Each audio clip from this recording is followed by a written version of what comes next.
what enables the United States to be so reckless in its fiscal policy, run up these huge debts, is that the dollar has a special role in the world. The dollar is seen as a reserve currency. So over the last 20 years, especially over the last 10 years, or close to 15 years since the 2008 financial crisis, there's been a belief that we could just keep running up the debt without any real consequences. And we haven't, the U.S. economy has not suffered much because of the debt so far, because the interest rates paid on those debts have been so low. They've been close to 0% at times. Now they're about 3%, but they're going to keep going high. So as long as the interest rate paid on the debt was low, the actual payments were a very small percent of GDP, a small percent of the federal budget, so nobody really cared.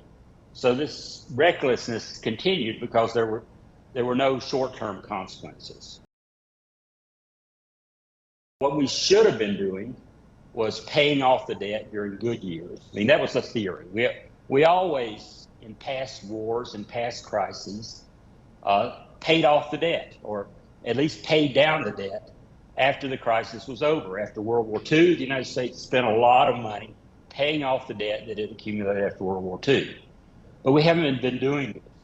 So we run up more and more debt, and we're in a position now where it's very difficult to make economic policy because that debt is hanging out there. If the interest rate on the national debt goes to even 5%, it's going to put a lot of pressure on the federal budget.